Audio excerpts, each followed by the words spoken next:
Selamat pagi, siang, sore, atau kapanpun waktu yang lo pakai buat dengerin podcast ini. Kembali lagi bersama gue, Panji. Dan kali ini di sebelah gue udah ada Andriadi. Hai. Kalau ada yang dengerin podcast gue dan nggak tahu Andriadi nih, keterlaluan sih. Wah, biasa aja.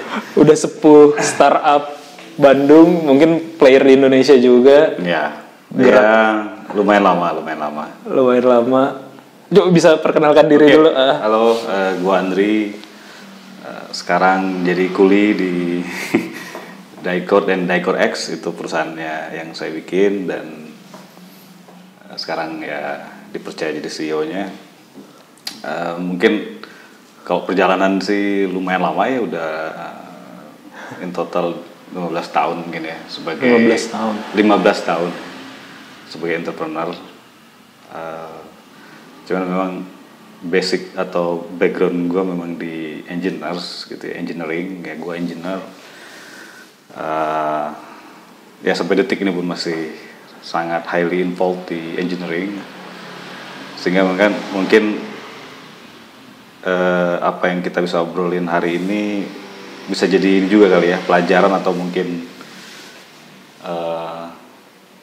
antisipasi juga kali ya buat para engineer yang mau jadi entrepreneur gitu. Nah, itu berat sih gitu ya. Oh, berat ya? Berat sebenarnya. Kemarin sebenarnya gini, beberapa bulan yang lalu tuh gue sharing di, gue FT backgroundnya ya, teknik fisika, lo kan fisika ya. Gue sempat sharing di ITB, di FTI waktu itu untuk anak-anak baru lah. Disuruh ngomongin kenapa milih FT, kayak gitulah intinya, biar memotivasi anak-anak baru ini gitu kan. Kalau gue waktu itu bilangnya, dan gue ngebawain tema waktu itu tentang engineering dan entrepreneurship. Gue bilang di situ salah satu poinnya adalah engineering tuh cukup mumpuni, cukup cocok lah untuk jadi entrepreneur, karena ada beberapa kapasitas yang menurut gue sesuai. Satu, kaitannya sama analytical thinking dan problem solving, itu satu. Yang kedua, attention to detail, kayak gitu-gitu. Engineer tuh kan kayak gitu banget lah. Apalagi entrepreneur juga kayaknya mencakup itu. Ya ada beberapa poin kayak gitu lah menurut gua waktu itu. Kalau menurut lo justru malah tidak mendukung tuh. Oh, enggak sangat mendukung. Sangat mendukung. Maksudnya gini, engineer itu adalah makhluk yang terbiasa dengan kompleksitas ya gitu ya. Iya. Jadi when we deal with complexity, I think engineer memang orang yang tepat gitu loh, yang untuk deal with that gitu. So dalam entrepreneurship, dalam kita ngejalanin perusahaan kan kompleksitas tuh jadi bagian ya dari keseharian. Nah, sehingga bagi engineer tuh sangat biasa dan sebenarnya cukup gampang lah ya untuk dealing with complexity gitu. Justru yang gue concern adalah dealing with people sebenarnya. Karena engineers kita biasanya dealing with things gitu ya, apapun itu, code, komputer, beton gitu ya. Apalah gitu, rumah, bangunan, jembatan mungkin. Ya things yang basically bisa kita kontrol, sangat reaktif gitu. Jadi misalnya aksi sama dengan reaksi lah gitu ya. People deh. Kalau things, jadi reaksinya itu adalah highly predictable gitu. Jadi ya artinya kalau teman-teman adalah coder ya, kalau salah ya dikasih tahu salahnya di mana gitu kan. Iya kan. Exception-nya jelas, line berapa gitu, apa problemnya. Tapi kalau kita dealing with people kan nggak gitu. Kita nggak tahu salahnya di mana gitu. Kita harus pintar menginfluence, kita harus pintar mencari tahu gitu. Gua kira itu tantangannya sebenarnya. Ya bukan berarti kita nggak bisa ya. Cuman ya keep in mind, ya, antisipatif juga bahwa itu PR besar sih menurut gua gitu. Engineer dealing with people-nya yang akan sangat susah ya. Kalau dia sebagai otaknya problem solver dan lain-lain, oke lah kayak gitu ya. Bisa. Iya, semangatnya artinya tadi kalau masalah kompleksitas secara umum, apalagi kayak ya karena gue selain engineer ya backgroundnya kalau fisika kan science gitu ya. Kalau science sih memang kita udah biasa dealing with problem solving sampai ke level root cause gitu. Jadi kalau joke-nya kita di fisika itu semua masalah di dunia makroskopik ini bisa diturunkan dengan dari hukum Newton katanya. Selesai udah gitu ya. Nah, jadi apapun masalah itu sebenarnya bisa turunkan dari hukum Newton. Ya artinya kita bisa berpikir sistematis seperti itu. Cuman kan tadi kalau when we deal with people misterinya banyak aja gitu. Ya tadi kita harus pintar mengorek. Apalagi misalnya gua sekarang dalam fase transisi dari mungkin waktu 15 tahun gua mulai, 15 tahun yang lalu gua mulai, tim gua mostly seumuran, ya kan? Artinya mungkin generasi X, generasi early millennials lah gitu. Nah, sekarang kan hampir semua bahkan sekarang saat ini semua tim gue adalah millennials, bahkan udah ada juga generasi Z sekarang gitu ya. Generasi Z tuh yang lahir 2000 ya? 2000-an gitu ya. Nah itu sangat challenging gitu ya. Waktu itu kita pernah bahas juga di Star Bandung how to deal with millennials. Ya gue sebenarnya masih belum tahu caranya, honestly gitu ya. So mengalir aja. Nah itu generation gap itu ya kerasa sekali gitu, ya, kerasa sekali dan ya masih belajar sih sampai sekarang. Gitu. Iya sih kalau di fisika ya, atau di engineering secara umum, ketika kita mau mengetahui suatu black box kita kasih input aja kan ibaratnya. Kita kasih input, outputnya udah kebayang gitu. Outputnya seperti apa itu kita bisa baca lah black box- ya gitu ya. Sedangkan kalau ini variannya terlalu banyak ya dealing with people ya. Input yang sama, makanya aksi nggak sama dengan reaksi gitu. Itu aja. Karena ada energi yang terbuang kemana nggak tahu gue gitu. Nah itu tuh. Nah ini kan lu udah jalanin angkatan 99, lulus 2003. Gue masuk tuh 2006. Tapi jadi kita mungkin nggak sampai ketemu berarti. Beda 8 tahun kan. Beda angkatan 7 tahun ya. Angkatannya beda 7 tahun. Udah semenjak lulus langsung bisnis. Bahkan sebelum lulus ya waktu itu. Sebelum lulus langsung bisnis. 2000 tahun terakhir tuh gue udah mulai rintis bisnis sih gitu ya. Tahun-tahun kuliah terakhir. Dan itu di bidang dari dulu IT. Dari dulu di bidang IT, nggak pernah kemana-mana sih. Tapi ngambil fisika waktu itu. Kenapa milih fisikanya waktu itu? Pertama ya bukan selajur, dapatnya itu ya itu. Pilihan kedua lah biasa. Kalau di PTN dulu kan.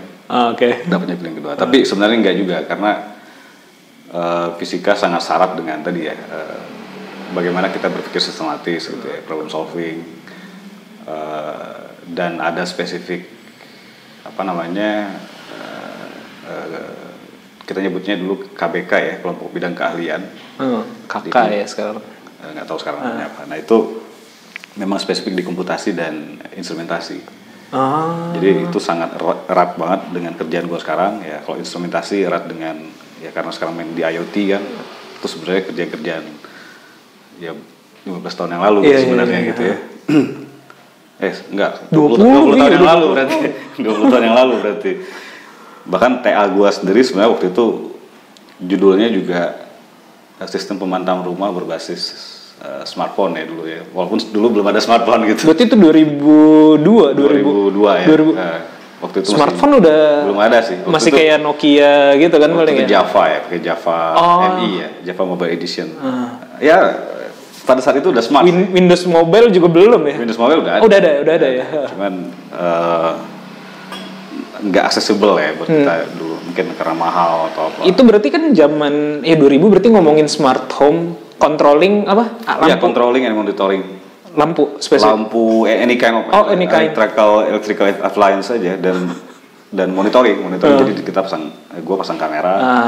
Di streaming over GPRS. Iya. GPRS. Jadi dapatnya ya kalau sekarang kan mungkin 10 frame per second. Nah, kalau dulu 10 second per frame gitu. 10 second per frame. Berarti nunggu loadingnya, nunggu gambarnya gerak. untuk monitoring ininya ya berarti. Ya monitoring. Zaman itu belum controlling juga gitu kali ya maksudnya.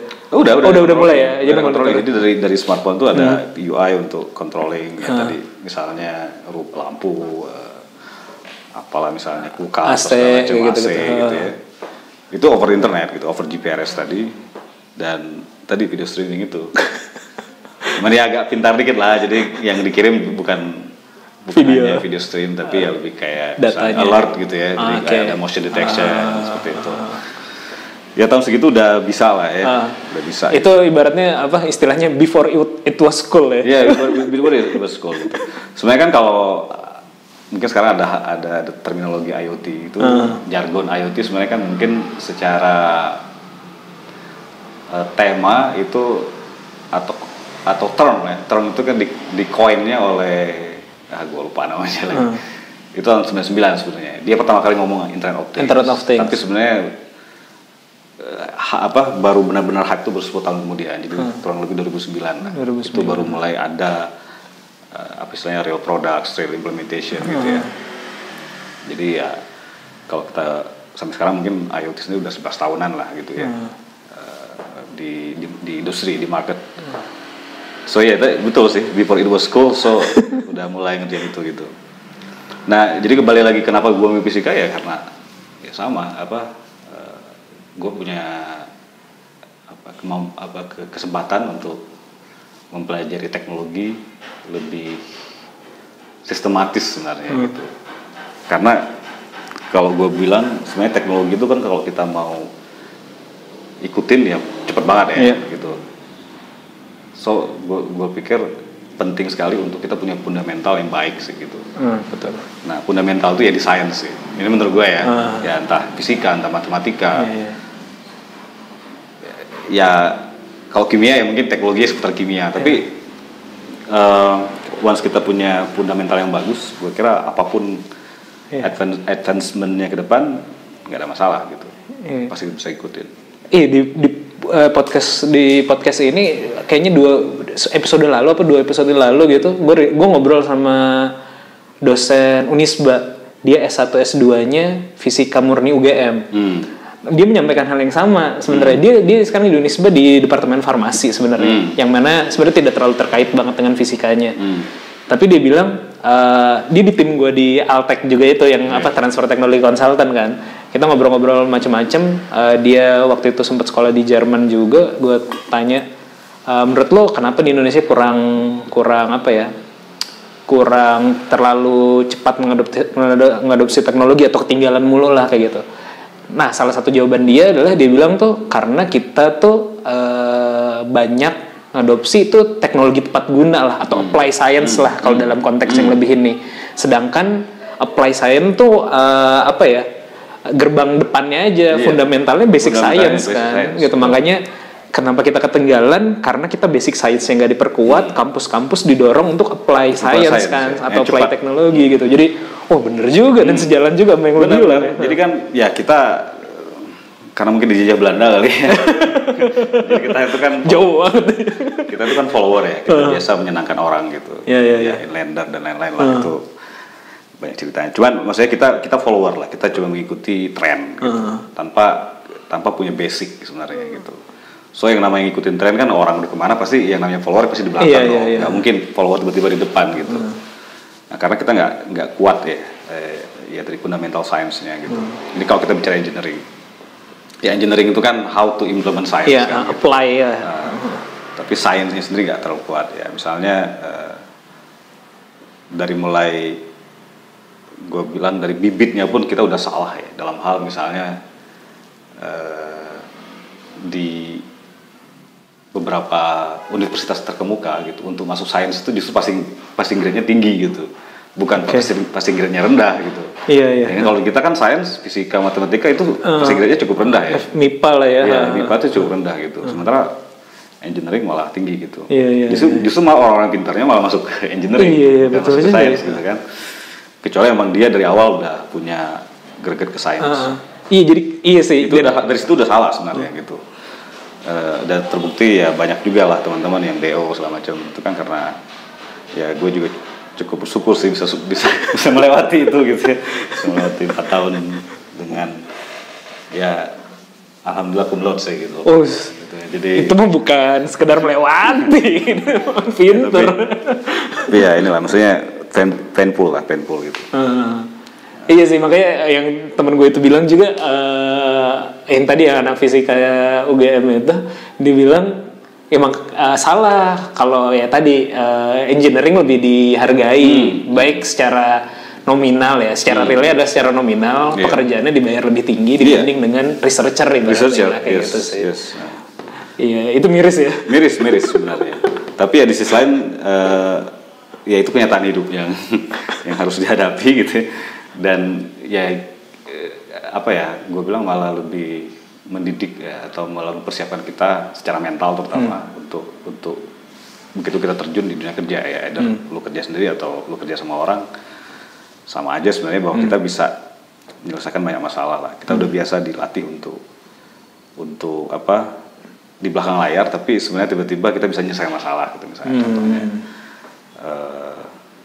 Ya apa secara mental tuh memang udah biasa di bawah gitu, biasa di belakang gitu. Inilah ibaratnya. Jadi orang nggak expect underdog.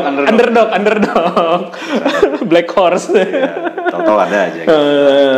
Nah, ketika lo lulus 2003 itu, dari 2002 ya udah mulai bisnis lah atau project kayak gitu-gitu ya. Biasa lah, awal-awal kan mahasiswa proyekan. Justru gue banyak sebenarnya awal-awal ya kalau bisa dibilang karir gitu, itu malah banyak jadi trainer sih malah gitu. Oh, trainer. Jadi trainer seputar programming, Java, Linux zaman-zaman dulu kan. Open source lah kalau awal dulu. Geloranya open source. Pas mahasiswa ya. Mahasiswa kan kita biasalah ada fanatisme yang nggak perlu sebenarnya. Iya, laptop dulu Linux. Gue juga zaman-zamannya begitu.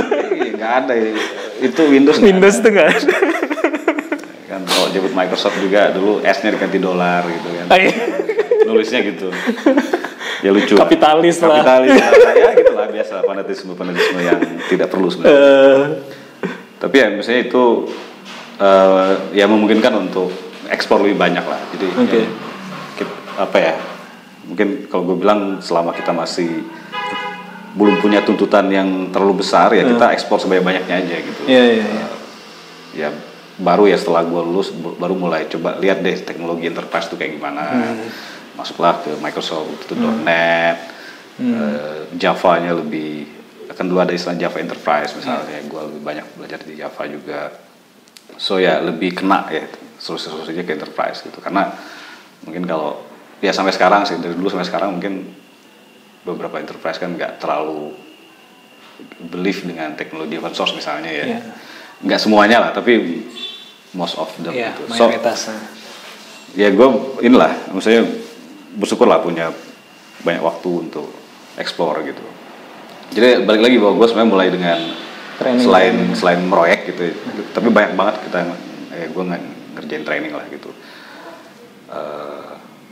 Bahkan lucunya dulu gue pernah ngajarin tentara-tentara gitu di Departemen Pertahanan gitu untuk ngoding Java misalnya gitu ya. Padahal gue masih mahasiswa gitu. Mahasiswa fisika lagi. Ya, mahasiswa terus ngajarin bapak-bapak yang udah biasa COBOL, Fortran gitu. Mereka pengen migrasi switch ke Java gitu ya. Nah, gue jadi trainernya, jadi konsultan juga. Jadi ya dan dari situ sebenarnya gue jadi ngeliat juga ada passion bahwa gue memang senang banget sharing lah gitu. Ya. Jadi apa yang ada di kepala gue ketika gue simpan sendiri itu gue menderita sih gitu. Ya, akan sangat menderita bagi gue untuk nggak bisa menyampaikan apa pemikiran gue ke orang lain gitu. Nah makanya dari training itu kemudian ya dari situ banyak juga sharing secara ya kayak lewat seminar, lewat workshop. Ya sampai sekarang lah mungkin gue udah nggak bisa counting lagi ya, mungkin lebih dari 200 kali ya gitu ya, sharing di seminar, sharing di workshop classes. Ya karena itu passion sih gitu ya. Jadi selain emang creating something gitu, tapi apa yang gue pelajari selama nge-create sesuatu itu juga gue pengen share sih. Kalau dari Code sendiri itu mulai kapan sebenarnya? Ya jadi dari apa ya, begitu lulus sebenarnya ya bikin ya belum ada tim ya lah gitu ya, baru kayak subkon gitu ya. Nah, terus pas lulus 2003 tuh gue bikin sebuah perusahaan yang bergerak di akademis waktu itu. Jadi bikin sistem untuk akademis, yaitu sekolah, university. Ya lumayan sih gitu, produknya jadi gitu ya. Jualan juga ya, cuman karena para foundersnya nggak terlalu fokus gitu, jadi masing-masing punya kerjaan di tempatnya masing-masing. Ya kita ketemu kayak cuman 2 kali seminggu gitu. Ya otomatis nggak jalan sih gitu ya. Tapi padahal produk udah jadi. Itu perusahaan pertama, nggak usah sebut nama lah kali ya, nggak enak juga, udah bubar soalnya. Nah terus pas kedua tahun 2004-an, terus gue bikin kayak apa ya, bisa dibilang kayak directory lah ya, directory untuk hotel, tempat-tempat rekreasi. Waktu itu namanya, gue lupa, something, pokoknya ada Bandungnya gitu. Apa Bandung? Something Bandung, gue lupa ya, somethingbandung.com, gue lupa. Jadi kayak directory sebenarnya gitu ya. Itu long before siapa tuh? Kan sekarang ya long before Foursquare, long before yang lain-lain lah ya.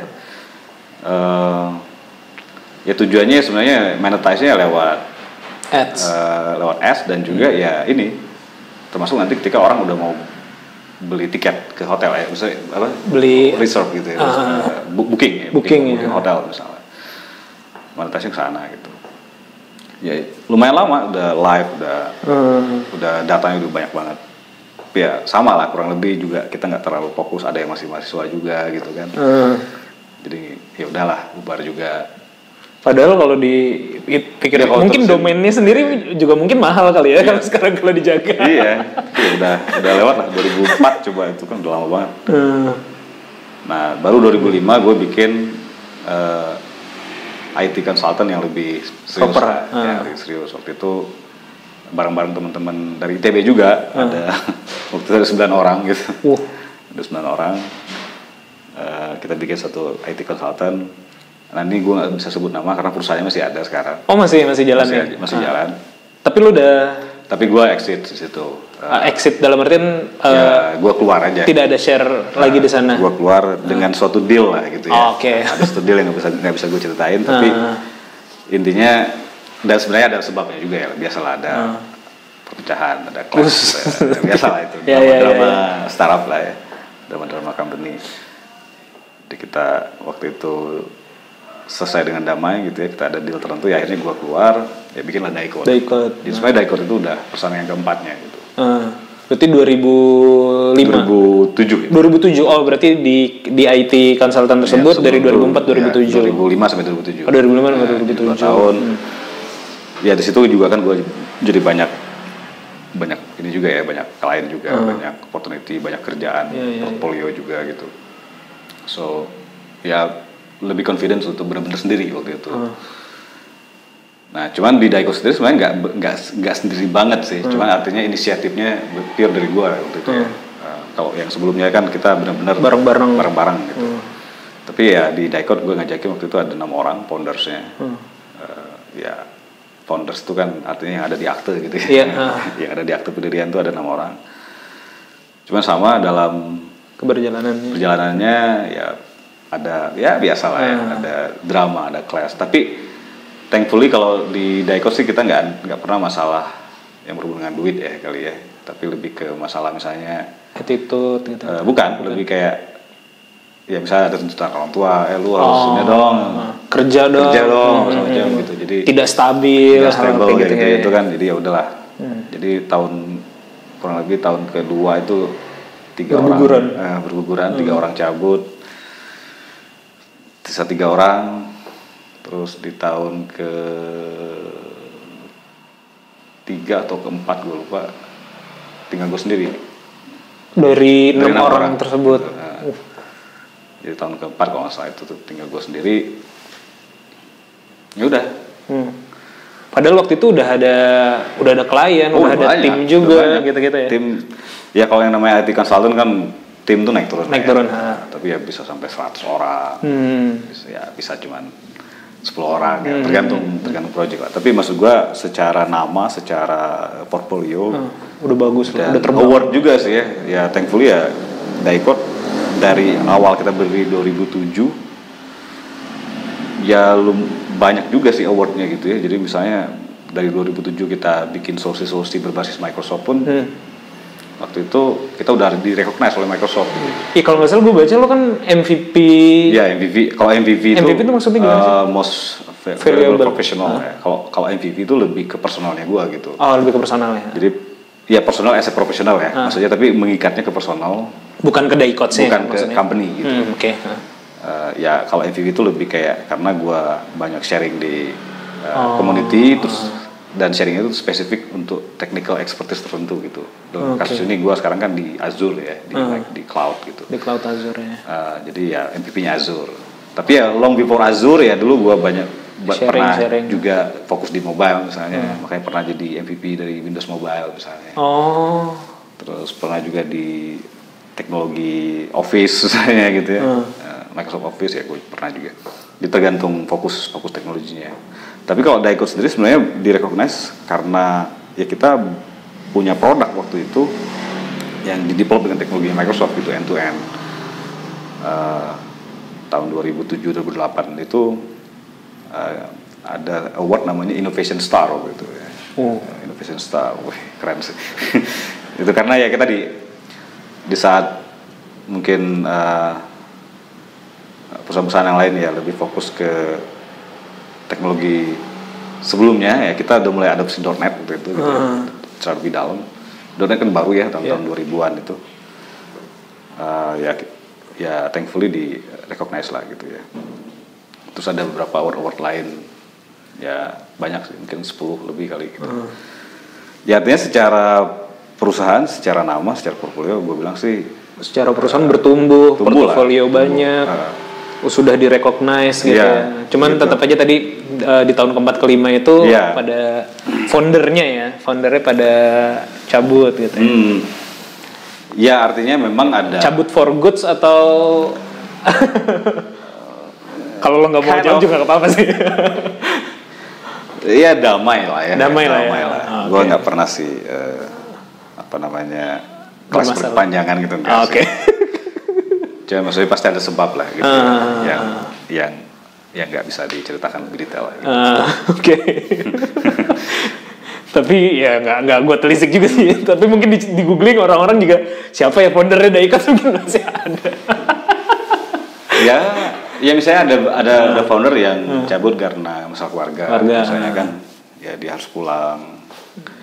Ya kan ya kita nggak bisa paksakan kan walaupun kita punya visi bersama gitu tapi ketika udah berhubungan dengan keluarga gue kira itu privacy lah ya kita nggak bisa dan pilihan pribadi gitu. Ya itu sih maksud gue hubungan dengan co-founders ini memang dinamik ya karena kita berhubungan dengan manusia gitu. Kita boleh punya visi bareng-bareng, everything was good, everything was okay, tapi ya ketika yang namanya manusia tuh kan ya dinamis gitu. Kita nggak bisa prediksi apa yang terjadi dengan perlakuan yang sama, situasi yang sama, orang yang berbeda bisa responnya berbeda gitu ya. Dalam kondisi dan waktu yang berbeda ya. Bisa berbeda banget. Juga. Nah itu sebenarnya balik lagi ke topik awal kita tadi bahwa that's my challenge as an engineer gitu. Ketika dealing with people gitu. Dan ketika keberjalanan dari ketika lo founding ini, lo mau posisikan diri selalu jadi tadi dipilih sebagai CEO Daikot sini sebagai kepala. Iya, nggak ada yang berusaha menggeser sih. Sebenarnya apa ya? Bukan ego juga sih, artinya sangat open ya. Ketika misalnya ada yang ingin menggantikan gitu ya, nggak ada masalah sih bagi gue ya. Cuman ya maksudnya mungkin ya waktu itu sih masih dipercaya lah gitu. Apakah kemudian alasan mereka keluar gara-gara mereka pengen tampil, gue juga nggak tahu. Enggak sih kayaknya. Nggak tahu karena itu lah ya. Gitu. Itu hanya asumsi-asumsi. Kalau gue sebenarnya gue di software house gue itu namanya Nuesto Teknologi kan. COO-nya juga bukan gue. Justru kita percaya COO perusahaan teknologi adalah harus orang teknologi gitu. Walaupun kita sama-sama engineer, tapi dia spesifiknya yang CEO gue di Nuesto adalah anak IF gitu, anak informatika 2000 di senior di atas gue lah kayak gitu. Jadi karena kita prefer ya udah, karena perusahaan teknologi lo sebagai brand ambassador juga kayak gitu. Walaupun kalau urusan bisnis, selling dan segala macam lebih banyak di gue sebagai marketing kayak gitu lah. Emang karena kita pengen nge-brand si perusahaan ini, perusahaan teknologi harus dipimpin oleh orang teknologi gitu lah. Ya gue sepakat sih dengan itu ya. Banyak mungkin teman-teman yang seangkatan dulu bikin perusahaan yang juga udah nggak ada juga sekarang gitu ya. Jadi ada beberapa yang berpendapat mereka awalnya orang teknis gitu ya, engineer, tapi mereka berpendapat bahwa gue harus meninggalkan gitu ya, keseharian dia itu sebagai engineer gitu. Itu gue sih nggak sedapat dengan itu. Karena bagaimana kita bisa tetap relevan, karena teknologi ini kan berkembang cepat banget dan key-nya adalah relevansi gitu, relevansi perusahaan kita terhadap perkembangan teknologi kan. Nah, walaupun mungkin kalau sekarang sudah lebih gampang ya mencari informasi ya, tapi gregetnya itu loh gitu, greget untuk kita keep exploring, even though kita nggak harus actually ngoding secara heavy gitu ya, nggak harus begitu sih. Tapi ada sih yang ngoprek lah gitu, explore ya mungkin di waktu-waktu luang juga bisa. Artinya stay relevan aja gitu. Nah kalau untuk memimpin perusahaan teknologi gue bilang lu harus stay relevan gitu. Jadi artinya ya tadi tim itu bisa naik turun lah, bisa orang bisa masuk dan keluar. Tapi kita sebagai key person atau ya apalagi founder apalagi manajemen, core management gitu ya, kita nggak terlalu tergantung dengan orang-orang yang keluar masuk tadi gitu. Iya. Artinya kita punya jati diri sendiri. Perusahaan ini adalah kita gitu. Dan jati diri perusahaan ini adalah jati diri kita sendiri gitu. Ya kalau kita nggak relevan dengan teknologi ya bagaimana klien kita mau percaya gitu. Iya betul. Ya, jadi pandangan gue ya. Gue sepakat, makanya tadi kalau di perusahaan gue memang seperti itu. Dan misalnya dia tidak kapasitasnya adalah memang senang ngoprek dan segala macam, ya kita fasilitasi. Pun kalau misalnya hubungan dengan klien misalnya kadang-kadang kan agak canggung gitu, ya itu yang kita cover, yang lain yang cover gitu, yang memang misalnya kalau gue lebih, walaupun engineer tapi lebih salesperson lah kayak gitu. Kalau dia ya di posisinya aja ngoprek dan segala macam. Cuman tetap kita dia sebagai CEO adalah karena ya buat wajah kita lah, wajah si perusahaan kayak gitu sih. Dan itu jadi nilai jual juga sebenarnya kan, saling nilai jual gitu sih. Nah ini kan lu berarti udah dari bertahan lama banget ya sebagai entrepreneur, dan si Dai Coach sendiri mungkin udah berapa? 13 tahun sekarang. Udah mau 13 tahun. Lo entrepreneurship udah berapa tuh? 18 ya. Kalau dari awal, dari sebelum ada perusahaan. Ya udah 18 tahun, artinya dari zaman kuliah. Gue baru entrepreneur mungkin ya, gue dari lulus kuliah 2011 baru 9 tahun setengahnya. Jadi tadi kan kita ngobrol sebelum ini ya, semua masalah yang gue hadapin pasti udah pernah lo lalui lah ya berarti. Mungkin, most likely. Apa yang membuat lo bertahan sepanjang ini gitu? Bisnis kan nggak mudah ya. Iya. Jangankan lo yang bertanya gitu ya. Istri gue juga bertanya, kenapa lo bertahan? Gue juga nggak bisa jawab sebenarnya gitu. Secara gamblang ya. Secara jelas, secara precise gue nggak bisa jawab sebenarnya. Tapi mungkin gue lebih ngelihatnya tanggung jawab aja sih gitu ya. Tanggung jawab bahwa hidup gua itu bukan punya gua gitu. Mungkin itu ya yang filosofinya gitu. Oke. Hidup gua itu bukan hanya punya gua gitu, punya orang lain gitu.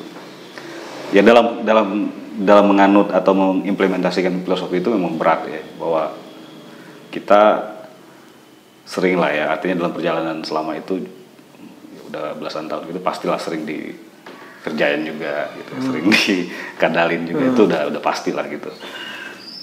Kesel juga sih kadang-kadang ya, ngapain sih mikirin orang gitu daripada mikirin orang, kenapa nggak mikirin diri sendiri gitu ya. Tapi ya setiap kali kalau ditanya pernah mau menyerah, wah itu udah nggak dihitung lah gitu ya. Namanya juga manusia ya. Tapi ya tadi gitu eventually selalu dibalikin lagi bahwa ya I have responsibility aja gitu terhadap orang-orang di sekitar gua gitu. Siapapun itu yang sedang ada di sekitar gua gitu. Dalam konteks lebih ke karyawan kan? Ya karyawan, tim, even ya tadi misalnya klien, well ya sedikit, tapi ya lebih ke sekarang gini lah, ketika lu diminta untuk sharing gitu ya, lu membakar semangat orang-orang gitu. Tapi tiba-tiba lu sendiri yang menyerah gitu. Gimana tuh coba? Ya, ibarat apa ya? Makan omongan sendiri, menjilat ludah sendiri. Menjilat sendiri kan itu kayaknya ya nggak tahu sih. Sebenarnya nggak penting juga sih ya gitu. Kalau dipikir ngapain sih mikirin kayak gitu, tapi agak berat gitu untuk gua ninggalin ini gitu. Jadi ya ditambah juga tadi mungkin segala achievement yang udah diperoleh juga gitu kan. Ya achievement yang udah diperoleh itu kan juga rasanya akan sangat sulit dicapai kalau gua nggak berentrepreneur gitu. Gua nggak jadi entrepreneur, gua nggak ngejalanin perusahaan gua sendiri gitu. Ya tadi lah kalau ditanya baik award pribadi maupun award perusahaan mungkin ya sudah puluhan kali ya gitu in total ya. Rasanya kalau gue sebagai karyawan mungkin akan susah, mungkin malah nggak bisa gitu. Iya. Ya kan? Jadi impact yang mungkin gue juga kasih ke industri atau ke ekosistem gitu ya. Rasanya akan sulit berimpact kalau gue nggak ngejalanin ini sendiri gitu. Nah jadi kombinasi itu membuat ya sampai detik ini sih masih bertahan gitu ya. Dan akan terus. Nggak tahu. Jadi setidaknya sampai hari ini. Iya, maksudnya kalau tadi lah kalau ditanya yang pernah menyerah ya pernah pengen menyerah itu udah nggak hitung lah. Dan sebenarnya jawaban paling waktu itu gue sempat berkontemplasi juga ya dalam konteks kenapa entrepreneur gitu. Jawaban yang paling ini karena udah jadi pilihan aja sih ya sebenarnya. Karena sebenarnya udah jadi pilihan hidup aja, udah kita menjalani pilihan hidup kita gitu kan. Kadang-kadang kan orang suka compare dengan lu sulit lo kalau kerja stabil, kalau kerja apa kayak gitulah banyak hal-hal gitu. Cuman ya ujung-ujungnya kayaknya udah jadi embed dalam satu keputusan dan ya pilihan hidup gitu ya jatuhnya. Maksudnya gini, kalau sulit nggak sulit kan mau jadi apa aja pasti sulit sih. Iya betul. Mau jadi apa aja sulit. Pasti ada. Mau jadi apa aja juga apa sih senang? Iya. Ada sulitnya. Ada senang ada sulitnya ya sebenarnya. So gue nggak melihat bukan masalah itu sih. Tapi kadang-kadang filosofi awal gue untuk bertanggung jawab tadi itu atau ya berimpact ya. Kadang-kadang itu jadi bumerang buat gue gitu. Ya. Itu yang kadang-kadang membuat ya kalau ada perasaan atau keinginan untuk menyerah tuh ya kadang-kadang triggernya seperti itu. Okay. Jadi misalnya ya dalam perjalanan ini banyak lah gitu misalnya key person untuk co-founder yang nakal gitu yang ya kan tadi kan gue tadi nggak belum selesai tuh ceritanya sebenarnya. Jadi dari sejak 2000 tahun keempat gue sendiri terus kan gue ngajakin lagi orang-orang lain gitu ya. Hire co-founder baru. Ya bisa dibilang inilah nyari co-founder lah biar sama-sama kita mikirin kan. Jadi bukan hanya hire as a karyawan tapi juga lebih deep lah involvementnya. Ya ada yang berakhir dengan baik gitu ya, nggak usah sebut nama gitu. Tapi ada juga sebenarnya yang tidak baik sama sekali. Jadi malah belakangan ini dramanya makin seru gitu ya dibanding awal-awal waktu dulu gitu. Nah di saat itu kan ketika kita berpikir kita ingin berimpact, kita ingin bertanggung jawab pada lingkungan, pada orang sekitar kita. Tapi hal-hal seperti itu justru malah jadi bumerang gitu. Malah jadi lu sendiri yang capek, lu sendiri yang menderita gitu kan. Ya itu sih, tapi ya so far masih ya tadilah keinginan untuk tetap eksis dan tetap menjaga eksistensi gitu ya, menjaga eksistensi sebagai orang yang ya ingin punya impact gitu.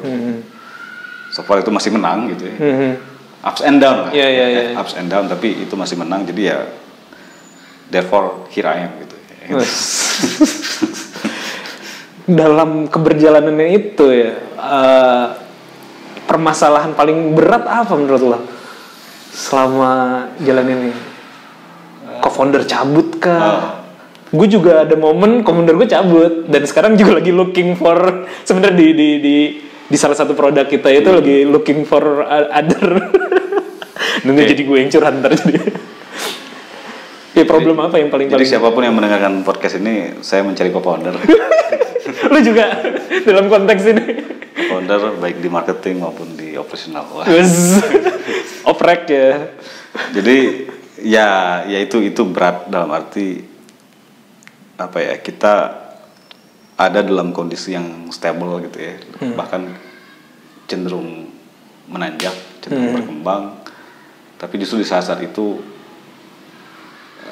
waktu-waktu yang rentan gitu, waktu-waktu yang rentan di mana orang ya tadi karena manusia dinamik, kita nggak tahu apa yang terjadi di belakang, di sekitar teman-teman kita co-founder ini. Di saat itu kadang-kadang ada kondisi-kondisi yang membuat mereka harus cabut, baik apapun alasannya ya, apapun alasannya, mau jelek, mau acceptable, mau nggak acceptable, tapi kan eventually ya itu devastating aja sih, ya, merusak aja tatanan yang udah kita bangun itu. Dan di saat itu ketika kita harus kembali lagi, ibaratnya sesuatu yang goyah harus kembali lagi berjalan normal dan stable. Ya itulah, ngebalikin perahu yang goyang menjadi stable tuh susah banget gitu. Ya. Cuma ya dari perjalanan gue ngeliat bahwa justru di situ kadang-kadang momen untuk memperbaiki gitu banyak hal gitu yang tadinya kita miss ngelihatnya, jadi malah kelihatan gitu, malah kelihatan untuk diperbaiki. Nah mungkin kalau gue tambahin satu lagi itu adalah kondisi-kondisi seperti ini membuat secara personal ya, gue mungkin jadi orang yang lebih baik sih ya, menurut gue ya. Ada perubahan yang signifikan gitu dari ya biasalah, mungkin dulu masih muda ya arogan gitu ya, agak susah mendengarkan orang. Tapi kenyataan hidup seperti itu tuh membuat tanpa harus belajar sendiri ya, tapi maksudnya memang kenyataan itu memang membuat gue banyak berpikir sih bahwa ternyata gue harus mengubah juga dari gue sendiri untuk jadi ya orang yang lebih atentif gitu ya, lebih reseptif terhadap surrounding, yang mengurangi ego gitu, lebih banyak mendengarkan daripada bersuara gitu misalnya. Jadi mungkin ya let's say 10 tahun yang lalu ya gue setiap kali meeting gue yang memulai, gue yang banyak ngasih arahan segala macam ya. Mungkin belakangan ini gue lebih banyak mendengar gitu dan bereaksi dari situ. Bahkan kadang-kadang pure keputusan itu memang di-create oleh tim, bukan oleh gue gitu. Ya secara langsung nggak langsung banyak belajar sih jadinya gitu. Untuk menjadi manusia yang lebih baik aja sih, bukan hanya sekedar jadi personal development-nya. Iya, jadi personal development yang langsung gitu, bukan hanya by teori atau baca buku atau diajarin motivator gitu ya misalnya. Tapi mau langsung ngalamin dan langsung dihadapkan pada kenyataan gitu. Jadi perubahannya juga walaupun lambat tapi mengakar sih gitu. Iya. Berarti kalau dari sisi masalah mungkin ya tadi ya hubungan founder, kalau masalah-masalah kayak finansial kayak gitu-gitu lo mengalami? Ya pastilah gitu. Jadi maksudnya. Tapi itu bukan top ya? Ya bukan top problem lah ya. Tapi artinya kalau gua sih ngeliat duit ya, masalah duit itu kan hanya masalah how kita manage expectation-nya kita aja sebenarnya. Gitu. Oh benar. Kayak miskin itu relatif kan gitu. Tapi dan yang namanya uang itu kan pasti itu adalah akibat dari yang kita lakukan kan. Jadi bukan syarat gitu. Tapi itu adalah hasil dari yang kita lakuin. Ya duit, orang bilang kan duit mah ngikutin lah gitu. Itu memang bukan wacana atau filosofi, itu beneran gitu. Nah, tapi ya tadi gitu, justru problem-problem yang sifatnya ya tadi hubungan sama manusia itu yang tetap sampai detik ini masih challenge sih gitu. Iya sih. Susah.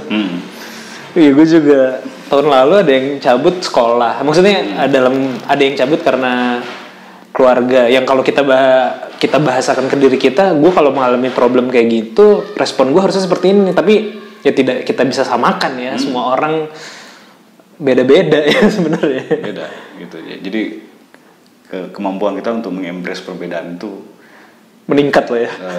lebih legowo, lebih reseptif, atentif, adaptif gitu ya. Ya jadi lebih berkembang sih hal seperti itu ya. Lebih baik gitu. Ya mudah-mudahan ya. Kali ya. Tapi ya at least ya setidaknya gitulah, kita kalau kita maksain pemikiran kita sendiri kan kita sendiri yang capek sih sebenarnya. Iya, betul. Ya, jadi artinya kalau kita adaptif dengan kondisi kayak gitu, rasanya mungkin kita akan lebih lebih menikmati hidup lah gitu. So balik lagi bahwa entrepreneurship adalah hidup gitu. Entrepreneurship itu adalah jalan hidup, bukan pekerjaan. Gitu. Karena lu memang bakal belajar banyak dari situ. Ya orang kan mungkin hanya melihat tip of icebergnya aja gitu, ujungnya doang gitu. Tapi sebenarnya di belakang ya kita manusia juga gitu loh. Kita tetap mengalami masalah hidup dan arguably ya gue bilang sih lebih kompleks ya masalahnya. Daripada hanya lu sekedar kerja sama orang. Ya artinya kan lu meng-offload tanggung jawab dari kehidupan lu tuh ke orang lain gitu kalau lu kerja sama orang kan. Tapi sekarang kalau lu kerja sendiri atau lu entrepreneur ya lu bertanggung jawab pada hidup lu sendiri dan lu bertanggung jawab pada orang lain gitu. Nah itu yang kadang-kadang gue juga selalu kalau dimintain pendapat atau sharing gitu ya tentang entrepreneurs, ya gue selalu bilang dulu, kalian itu akan bertanggung jawab terhadap kehidupan orang lain gitu. Anak orang lain lo itu gitu. Siap gak gitu ngurusin anak orang lain? Itu sebenarnya yang harus dipikirin gitu, bukan masalah lu punya produk apa gitu kan, lu punya investor, lu punya market yang baik, kemampuan teknis lu keren apa segala macam. Ya itu penting gitu ya. Tapi eventually gitu ya, terlepas dari funding lu berapa ya kan, produk lu sekeren apa, lu sejago apa, lu siap nggak gitu ngurusin orang lain gitu. Ya kalau nggak siap ya terbuktinya kan banyak yang gagal kan gitu, terbuktinya banyak yang bubar, banyak yang menyerah. Gue nggak bilang mereka loser or something, enggak, but ya mungkin itu jalan terbaik lah gitu, daripada dipaksain kan gitu. Daripada terusin, better kita tahu kapan limit kita gitu. Nah bisa jadi gue juga keras kepala mungkin ya, mungkin sebenarnya kemarin tuh udah limit gitu, mungkin tapi karena gue keras kepala ya gue terusin gitu. Bisa jadi kemarin gue harusnya udah menyerah, harusnya bisa jadi kan sebenarnya. Ya nggak tahu gitu. Iya, tapi kan kalau terminologinya sebenarnya dikatakan suatu bisnis itu gagal kalau kita berhenti sih sebenarnya. Ketika kita tetap jalan kan sebenarnya ya belum ada yang gagal gitu, belum, karena masih jalan gitu kan sebenarnya. Setuju. Jadi ya memang nggak ada yang gagal ya, artinya kan ya kalau bagi gue sih kegagalan itu ya mati gitu. Ini filosofis banget ya obrolan kita. Iya. Karena lu udah mati ya lu udah gagal, bukan udah gagal. Berhenti lah ya, udah berhenti. Ya. Tapi kalau masih hidup, masih berat tuh. Ya terusin aja gitu. Apapun yang lu pengen terusin ya. Gitu. Lu pengen tetap kerja sama orang, terusin aja, nggak masalah. Jadi eventually sebenarnya ya tadi gitu, how we live our life gitu, how we contribute to our surrounding gitu ya. Eventually that's what matters sih gitu. Terlepas jalan lu apa gitu.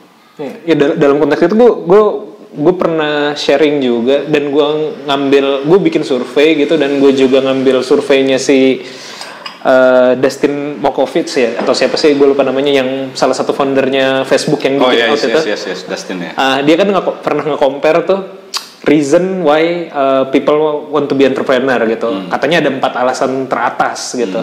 Yang pertama adalah kaitannya sama flexibility. Yang kedua adalah jadi bos sendiri, my own boss gitu. Yang ketiga kaitannya sama, gue lupa apa yang ketiga, pokoknya yang satu lagi adalah making more money kayak gitu, making more impact kayak gitu ya. Gue lupa satu lagi. Nah, cuman dia bukan mengcompare ya, dia menubrukkan hal-hal itu dengan realita. Contohnya adalah ketika dia bilang flexibility, orang mau flexibility, tapi sebenarnya being entrepreneur tuh bukan fleksibel, tapi lo 24 hours 7 days a week alert gitu. Jadi lo bisa jadi nggak kerja jam 8 pagi, tapi bisa jadi lo jam 11 malam masih mikirin bisnis gitu kan, masih mikirin itu. Terus kaitannya sama beyond your boss, kaitannya adalah oke, lo nggak bertanggung jawab terhadap orang, tapi lo mempertanggungjawabi banyak orang. Orang-orang bertanggung jawab, lo bertanggung jawab terhadap banyak orang gitu. Dan making more impact atau making more money, dia bilang ya, tapi lo siap gagal nggak gitu? Probability-nya gimana? Lo siap gagal nggak gitu? Jadi harus memang semenjak kayak gitu, dan gue juga mengalami ya tidak sepanjang lo, tapi gue juga ups and down dan segala macem gitu. Gue jadi agak, kalau gue pribadi ya jadi agak, ketika mengkampanyekan, sekarang kan entrepreneur dikampanyekan banget lah ya ibaratnya. Gue jadi agak mencoba menyeimbangkan nih kampanye entrepreneur gitu. Oke, lo ngelihat entrepreneur bagus, tapi biasanya gue selipin data-data yang kayak tadi tuh. Begini loh, tapi faktanya begini loh, probabilitas lo lihat di Dago banyak banget resto buka, tapi tahun depan masih ada nggak? Ya kayak gitu, hal-hal gue coba imbangi dengan kayak gitu gitu belakangan ini. Well, kita tuh pasti, sorry nih agak kasar ya, tapi kita itu pasti somebody's bitch gitu ya. Yes. Apapun lu gitu, apapun entrepreneur lu ini, we are somebody's bitch ya. Kalau entrepreneur, we are client's bitch gitu ya. Kita customer's bitch gitu. Kita pasti sebenarnya mau nggak mau menuruti keinginan, pendapat atau bahkan paksaan kadang-kadang gitu ya, dari orang lain gitu. So flexibility beyond boss itu ya menurut gue imajinasi itu. Dalam tahap ini lo bisa bilang gitu imajinasi. Beyond your boss itu apa lagi ya? Nggak ada. Nggak ada. Ya, artinya ya kita punya pemikiran, kita punya pendapat, tapi once kita implement, kita kan dibenturkan dengan lingkungan kan. Oke, lu punya ide produk yang bagus, be your own boss untuk menentukan arah produk lu. Tapi once lu implement ke lapangan, ya ada yang mau beli nggak gitu. Kalau nggak ada yang mau beli kan sama aja sebenarnya. Berarti again lu somebody's bitch kan jadi gitu. Berarti mengikuti juga sebenarnya kan gitu. Jadi ya gue bilang ilusi sih gitu. Ya ilusi. Ilusi. Gue lupa satu lagi apa gitu. Pokoknya ada 4 alasan utama tuh, flexibility, money, apalah gitu, gue lupa yang satu lagi tuh. Ya, jadi ya artinya eventually sebenarnya bagi ujung-ujungnya ya no reason aja udah ya. Karena lu milih jalan gitu, kalau gue bilang ya konsisten aja sih gitu ya. Kalau lu udah milih sesuatu, apalagi kan misalnya ya kayak gue sekarang udah lumayan lah gitu, umurnya udah lumayan ini, jadi ya kita konsisten aja lah dengan apa yang jadi pilihan kita gitu. Tapi ya tadi belum terlambat juga ya bagi teman-teman yang mendengarkan podcast ini, mungkin juga belum terlambat kalau ngerasa this is not my way ya. Jadi ini jadi demotivasi deh. No, maksudnya ya tadi kan, eventually kan tadi gitu, value lu beda-beda. Value lu di community itu apa gitu. Oke. Iya, dan beda-beda pilihan orang ya. Beda-beda. Dan memang pekerjaan ini kalau kita bisa bilang entrepreneurship, pekerjaan entrepreneur ini bisa dibilang bukan untuk semua orang lah ya. Oh jelas ya. Itu jelas sekali itu, dari awal pun udah jelas. Ya itulah maksudnya, dengan segala kemudahan yang terjadi sekarang ya, dengan banyaknya incubator, accelerator, venture capital lebih mudah mengeluarkan, walaupun mungkin setahun terakhir agak susah ya dapat funding ya gara-gara gara-gara kasus WeWork dan lain-lain. Tapi basically dibanding ya let's say 20 tahun lalu gue mulai mungkin jauh lah. Artinya dengan segala kemudahan ini bukan berarti kita jadi lebih mudah juga untuk menjadi entrepreneur gitu. Karena eventually itu kembali ke filosofi dan internal lu sendiri gitu. Internal lu sendiri itu walaupun lingkungan mendukung, tapi lingkungan ini kan nggak selamanya suportif seperti waktu lu mulai kan gitu. Itu yang perlu diingat. Dalam perjalanannya lu akan your own gitu. Lu akan sendiri, lu akan jalan itu sendiri gitu. Ya, supporting sistemnya sekarang sih gue bilang bagus lah ya, jauh lebih bagus. Tapi ingat ada waktu-waktunya lu akan jalan itu sendiri. So be prepared for that ya. Kalau lu prepare, rasanya sih nothing will surprise you lah gitu. Iya sih, dan dari sisi terminologi kan inkubator kan memang ruangan tempat ya bayi di inkubasi kan memang bukan real world ya, bukan dunia sebenarnya. Bukan dunia sebenarnya. Makanya ketika sukses di inkubator misalnya, gue di inkubator berjalan dengan baik. Ya lo masih di dalam inkubasi gitu. Masih baik. Ketika lo keluar lo akan menghadapi klien nolak mungkin. Ya tapi ya betul better sih jauh-jauh dibanding zaman gue aja ketika gue dulu nggak di IT sebenarnya di awal banget jauh banget dari inilah, apalagi hype startup kan baru mungkin 5 tahun lah baru ada terminologi ini berkembang. Inkubator zaman gue juga jauh banget, nyari tempat orang belajar gitu. Ya masih jauh lebih berkembang sekarang. Tapi tadi poin paling penting sebenarnya kalau gue lihat adalah yang mungkin miss juga di kurikulum, kalau ada ya kurikulum pembelajaran startup atau yang diajarkan di inkubator adalah terkait mental sih. Kayaknya gue ngikut beberapa inkubator, kayaknya poin itu kita dapetin di lapangan gitu, nggak ada. Betul. Ya kan di idea of incubator and accelerator kan supaya lu stay di program kan. Iya kan? Ya pasti nggak akan diajarin hal-hal yang sifatnya itu nggak miserable gitu, ya kan? Iya. Kalau misalnya how you find your customer, how you scale your product itu kan semuanya miserable, gampang lah itu. Gitu ya. Ya gue nggak bilang gampang, tapi maksudnya terukur bisa dipelajari dengan mudah gitu. Tapi hal-hal yang nggak terukur seperti ya tadi penolakan, how you deal with co-founders yang ngaco segala macam atau macam-macam lah ya, itu kan susah untuk diformulasikan gitu. Iya. Itu sih. Iya, mental itu ya. Iya. Nah ini kan udah jalan lama nih ya. Kan gue lihat beberapa waktu ini naik lagi dengan beberapa varian produk gitu kan, Smart Ternak. Iya. Lo dengan sempet ngikut program YC ya, atau Google ya? Google Demo Day ya gitu. Google Demo Day gitu kan. Terus juga kalau nggak salah kemarin gue lihat sinergi accelerator ya. Iya. Lu tetap keep up apa sekarang lo tipenya adalah lo coba tidak menjalankan daikot ini daikot tapi bikin anak perusahaan di situ yang naik masing-masing atau bagaimana?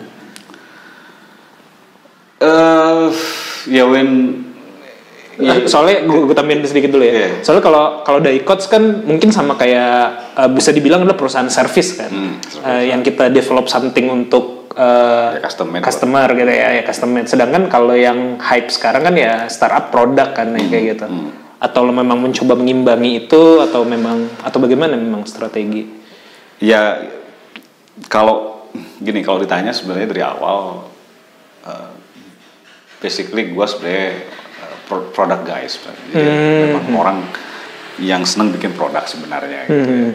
Tapi kan ya harus ngukur juga gitu, apakah itu possible. Jadi dari awal sebenarnya waktu Daikot berdiri banyak melakukan bootstrapping sebenarnya terhadap produk-produk yang kita bikin gitu ya. Tadi kan di awal kita bikin produk buat di situ kan tadi ada awardnya juga untuk jadi produk untuk maritim misalnya ya, untuk mengelola pelabuhan waktu itu kita bikin itu bootstrapping gitu. Dan masih doable untuk di bootstrap karena software gitu ya. Ya, pure software, artinya kita hanya invest di orang dan secara aset mungkin nggak terlalu perlu banyak gitu ya. Nah, cuman belakangan ini kan ketika kita mau jump into IoT terutama ya, yang apalagi yang heavy terhadap hardware gitu, ya udah nggak bisa sendiri sih, udah nggak bisa bootstrapping gitu. Awalnya kita bootstrapping sebenarnya sih, dan perlu gue ceritain bahwa ketika kita terjun di IoT itu sebenarnya bukan karena hype juga sih, sebenarnya waktu itu ada kebutuhan malah gitu ya. Dan setelah gue lihat ini mainan gue dulu gitu, ya kan waktu 10 tahun yang lalu gue masih kuliah, bahkan tadi nggak gue ceritain sebelum gue kuliah, gue di SMK dulu gitu, SMA-nya gitu. Dan gue SMK gitu, gue STM gitu. Gue STM penerbangan waktu itu. Di Cimahi ya? Enggak, yang di Pajajaran situ. Oh. Yang jalan Pajajaran itu kan ada STM penerbangan. Sekarang, kalau Cimahi mah pembangunan ya. Nah, sekarang kan jadi, ya waktu gue lulus tuh jadi SMK negeri 12. Ya background gue memang elektronik sebenarnya gitu. Jadi dulu gue aviation electronics. Ya, kenapa nggak masuk penerbangan? S1. Kenapa? Pertanyaan yang bagus. Karena begitu gue lulus tahun 99 itu industri penerbangan lagi parah-parahnya. PTDI Habibie ini ya habis ya. Waktu itu kan terjadi IPTN ya dulu ya. Ini kan masalah apa? Politik lah ya. Bukan politik ya, politik masalah juga. Apa waktu itu kan ya dolar tiba-tiba naik kan? Iya. Apa namanya itu? Terus ya malah bukannya ngerekrut malah mencatat orang dulu kan. Nah jadi gue ngeliat industri penerbangan waktu itu nggak menarik sih gitu ya. Jadi tapi ya dari sisi engineering ya memang basic gue di engineers, di electronics engineer sebenarnya. Jadi once ada potensi untuk membuat sesuatu berbasis hardware gitu ya, akhirnya gue coba kita bikin gitu ya di Diecode waktu itu. Dan kita melihat ini suatu pas ternyata inline gitu ya dengan advancement di dunia teknologi tahun saat itu 2014 waktu itu kita mulai IoT gitu IoT, seru juga nih gitu ya, makanya kita bikinlah produk waktu itu. Tapi dalam perjalanannya ya kita ngelihat kita nggak bisa bootstrapping lagi dari Diecode nih, we need help gitu. Jadi makanya akhirnya ya udah kita spin off jadi Diecode X gitu, dan kita mau nggak mau harus reseptif, harus membuka diri untuk external funding gitu. Ya makanya ya thankfully waktu itu ada seed funding juga kan. Dan tapi memang dari awal fokusnya ke produk gitu. Ya, walaupun dalam proses perjalanan bisnisnya ternyata juga kita ngelihat IoT ini karena baru gitu ya, lebih perlu banyak use cases gitu, perlu banyak implementasi. Ya kita mau nggak mau harus bantuin juga gitu loh, company startup enterprise dalam perangkat mengimplementasikan idenya mereka gitu. Mereka kan punya ide tapi mereka nggak tahu harus kemana. Kalau harus selalu nyari solusi dari luar juga mahal, susah di customize segala macam ya, mau kita harus bantuin mereka gitu. Makanya kita bikin juga custom design misalnya. Tapi tetap rohnya adalah produk. Makanya kita spin off itu sebenarnya tujuannya itu untuk external funding dan ya, karena kita mau fokus ke produk sebenarnya. Ya itu mungkin secara bisnisnya ya, tapi kalau lu tanya jujurnya juga, gue bosan juga sih gitu.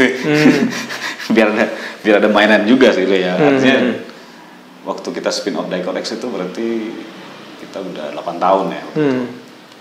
Ya dengan segala drama yang tadi gue ceritain kan, ups and downs-nya ya bosan juga sih sebenarnya. Tapi toh bosannya gue kan masih di area teknologi juga gitu. Tiba-tiba gue jualan baju kan. Artinya masih tetap dalam satu area dan saling mendukung lah gitu. Ya Diecode sounds and well sekarang masih tetap jalan gitu ya. Artinya dari sisi software kan tetap kita nggak ngebedain lah, eventually kan sebenarnya it's all about teknologi aja sih gitu.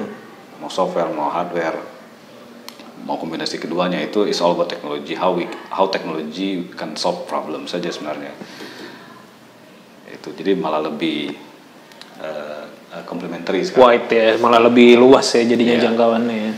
Iya sih. Kalau nggak salah juga, gue nggak tahu apakah ini publik atau infonya di publik. Gue ada teman gue yang ngerjain, dia tuh ini, lo kenal Mas Adit nggak? Adit Gama Tekno. Oh, kenal banget. Kenal banget kan? Dia kan dia tuh teman gue 2 tahun atau 3 tahun lalu ngikut Australia Award bareng sama dia. Terus kita jadi deket lah semenjak pasca itu. Kalau nggak salah waktu itu dia sempat bilang dia bikin Indo Bike atau Jogja Bike ya. Disupport sama Daikot. Yes. Bener ya? Betul itu. Atau lu part of their venture? No. Atau di support produknya aja? Kita support produk technically aja, jadi end to end technicalnya dari software hardware kita yang support gitu. Ininya yang buat lock dan apps-nya juga gitu. Ya semuanya. Oh, semuanya ya. Oh bener berarti. Soalnya waktu itu pas dia ke Bandung, kenal Daikot, kenal ini apa? Sering sharing lah, gue bilang kayak gitu kan, si ininya gitu. Kenal. Oh. Cuman ya belakangan mereka decide untuk kerja sendiri ya, tapi artinya untuk awal. Pas awal ya, Jogja Bike itu kan yang pertama kali hype banget 2 tahun atau 3 tahun lalu ya. 2018 ya, 2 tahun yang lalu ya. Waktu itu launchingnya Oktober 2018. Ya setahun setengah lah. Ya, kita bantuin mereka. Ya itu salah satu contoh yang gue bilang custom design tadi. Custom design itu ya. Kita untuk supaya mengenable para startup ini untuk segera implement ide dari at least bikin MVP lah gitu. Supaya produknya bisa di scale ya, sebelum di scale kan ya harus ada bentuknya dulu kan. Itu kita bantuin. Mungkin ya ada kalau software lebih mudah ya untuk getting started, tapi once hardware ya agak rumit gitu. So ya disitulah kita hadir lah gitu ya untuk membantu teman-teman ini. Iya sih. Tapi gue nggak tahu sih scaling nggak sih yang Jogja Bike atau Bali, bikin Bali juga kan Denpasar ya mereka ya. Gue pikir belakangan mereka rename ya namanya jadi Indonesia Bike, Ina Bike jadinya. Oh Ina Bike. Tapi memang gue nggak bisa cerita lebih. Oh iya. Nggak, gue pikir lo apa ya co-invest atau di apa di ini aja di hire project gitu ya. Ya bisa bilang project. Ini mungkin terakhir ya, sebelum terakhir itu udah lama panjang juga. Kan sekarang nih, lo bikin venture apa di spin off lah dari Daikot X-nya juga lo di spin off apa segala macam untuk menarik external funding.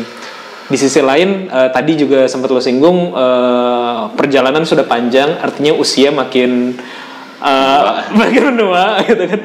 Sedangkan kan banyak juga startup lain yang ya 20-an lah gitu. Gue udah 30-an juga nih sekarang. 31 ya gitu kan. Lu merasa insecure gak terhadap kehadiran mereka? Oh enggak. Sangat enggak lah. Maksudnya, dalam konteks kompetisi. Enggak lah. Maksud gue sampai detik ini gue masih merasa umur 27 tahun kok gitu. Forever 27 gitu. Ini idealisme berhenti di situ.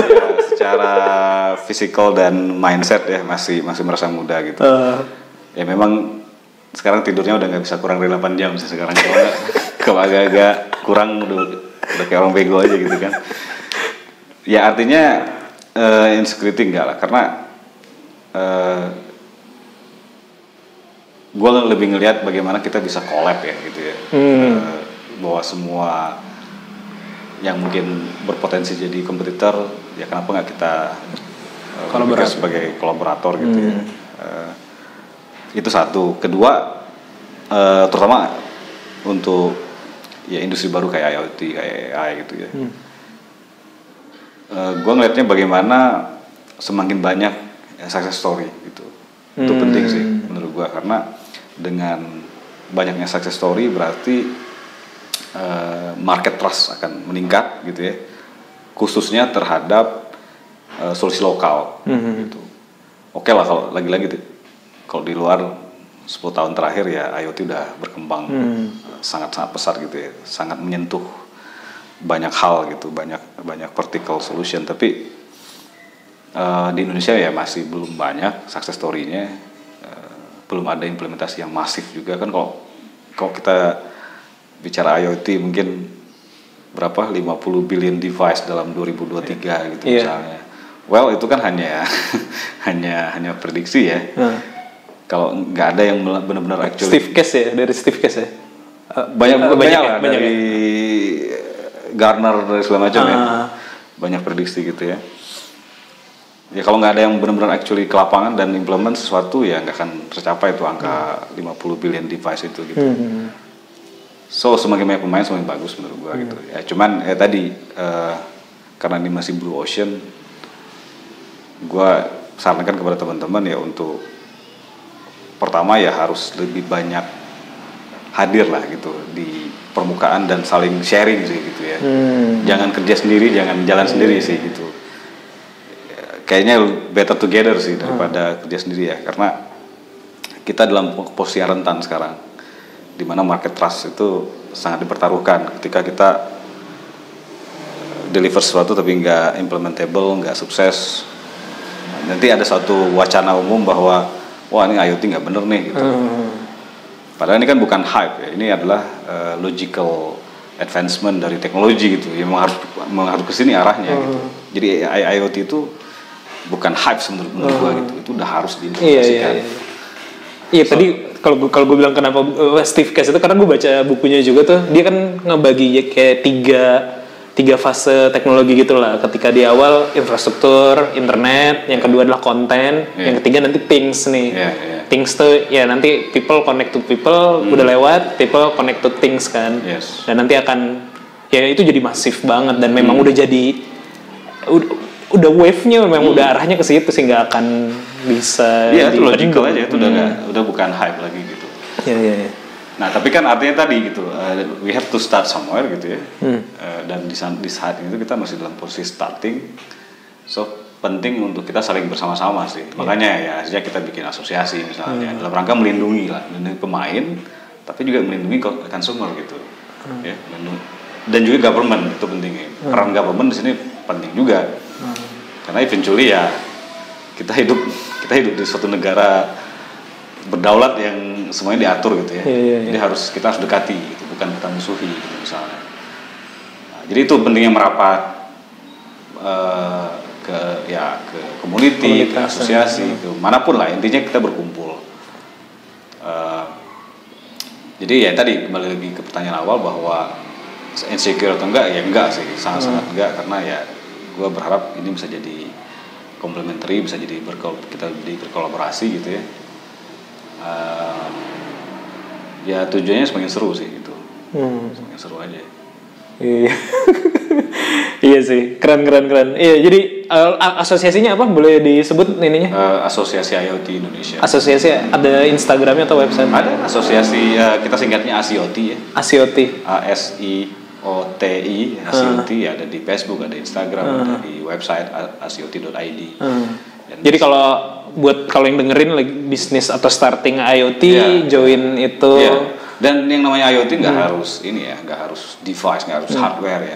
Kita sangat perlu misalnya sistem integrator ya kan, SI semakin banyak semakin baik ya, karena eventually kan harus ada yang actually mengimplementasikan di lapangan dan mungkin melakukan customisasi. Nah itu kan perannya SI gitu ya.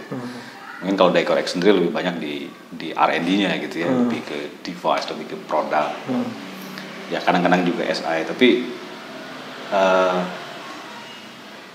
bagaimana produk-produk ini menjadi solusi dan diimplementasikan di lapangan itu sebenarnya perannya SI gitu. Ya sama lah, kayak SI di software juga sama kan. Tanpa SI ya nggak ada yang actually benar-benar mendeploy ke lapangan kan gitu. Jadi solusi yang benar-benar dipakai.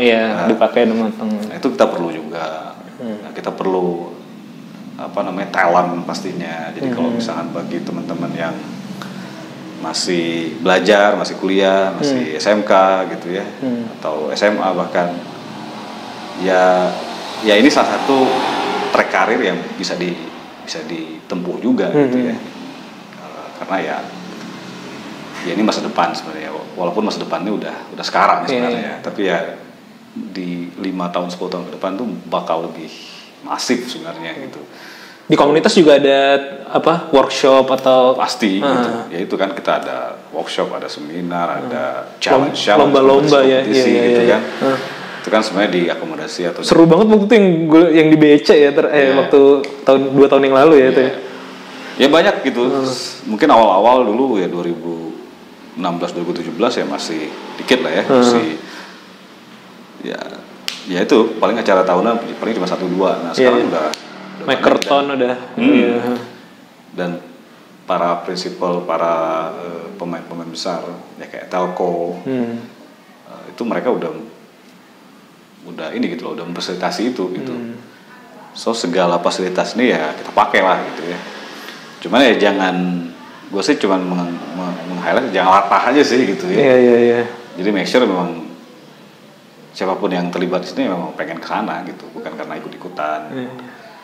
Karena eventually once let's say lu menang kompetisi, lu menang hackathon or something, once ini udah harus jadi produk kan, that's when reality hits gitu kan. Nah, siap nggak gitu?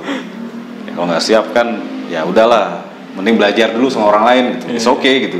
Jadilah karyawan dari startup dulu. It's okay gitu. We have to start somewhere kan.